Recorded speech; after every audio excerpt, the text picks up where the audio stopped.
Okay, welcome to controlling your social networking privacy settings. As you know, there are so many social networking sites such as Facebook, Twitter, Snapchat, LinkedIn, etc. And we will learn a few basic tips on how to maintain our privacy on a few of these popular social networking sites. Let's start with Facebook privacy settings. Let me pull up the Facebook web page. So this is the home page of Facebook, and if you go right up top on the top right hand corner, you see this sign, like a lock sign. You press down on it, and then you see privacy checkup. And then if you click on privacy checkup, you are taken to your posts. Who would you like to see your next post? And your apps as you scroll down, and then your profile. So when you go back on that top right hand corner, you see who can see my stuff. You can see my future posts, where do I review, who can see or find things I've posted or been tagged in, what do other people see on my timeline. And then below that you can see who can contact me.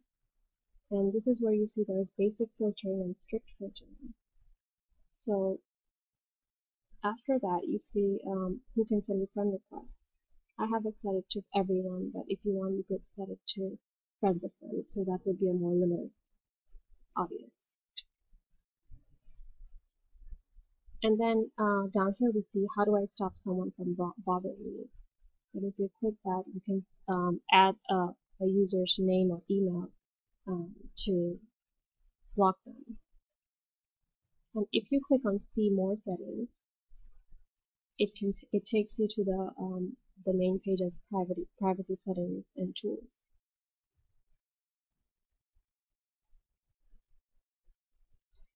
And when you go to timeline and tagging, you can see who can add things to my timeline. You can edit this and you can change it to who, if you want it to be friends or if you want it to be only me.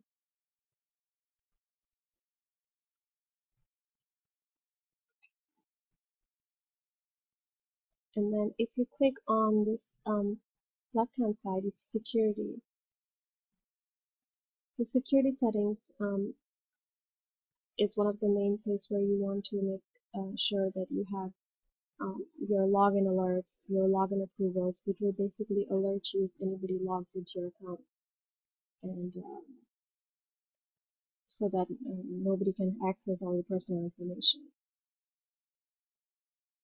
And then if you go right on top, which is general, it has your name, your username, your email password, and this is where you get all that information.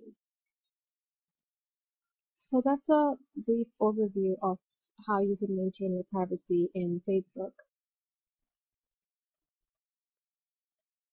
Moving on, we move to Twitter privacy settings. Let me just go to the Twitter website. So here is Twitter, and once we're on twitter.com, you see there's a home notifications and messages right on top.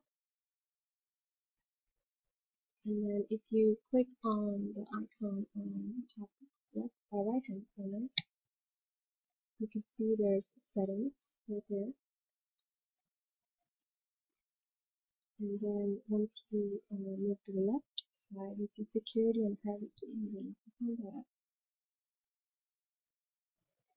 And then you see there's login verification. It says you can choose send login verification requests to my phone, send login verification requests to the Twitter app. And then you have password reset that requires you to enter personal information to reset your password. And then moving down to privacy, you see photo tagging, allow anyone to tag your photos. And then you can see only allow people I follow to tag your photos. So I think it's better to select this. And tweet privacy, protect my tweets. So if you select this, only those who approve will receive the tweet. And then discoverability is something that let others find me by my email address. So this is a good way to connect with other friends and acquaintances if they're trying to look for you. But if you want it to be even more private, you can always uncheck this, and that would allow more privacy.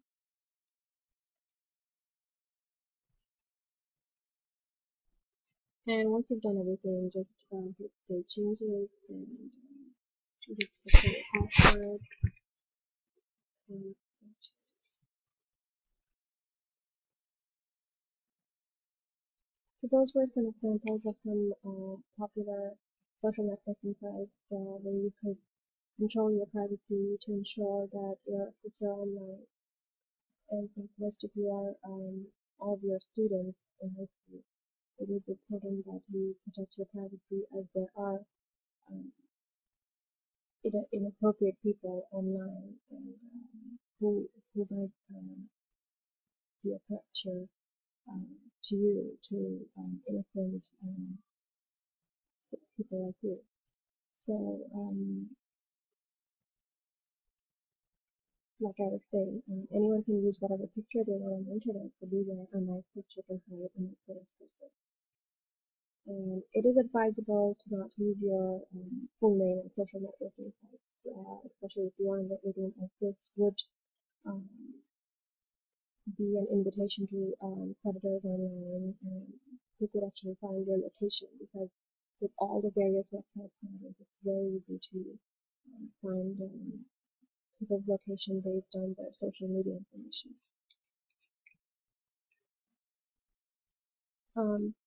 Many social networks have a feature that will go through email address book looking for friends or invite all of your address book to be part of the social network. So it's always better to make sure that you select the people you send the friend request to.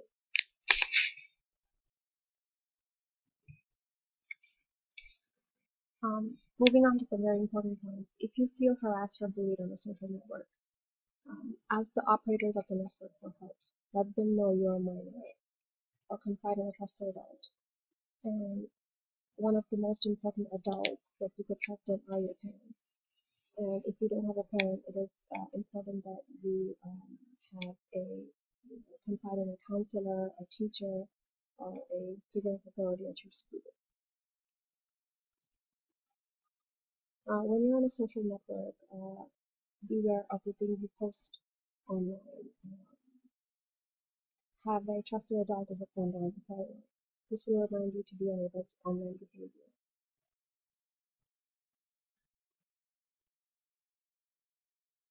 What you post online stays online, so it's very important to exercise caution when you post something.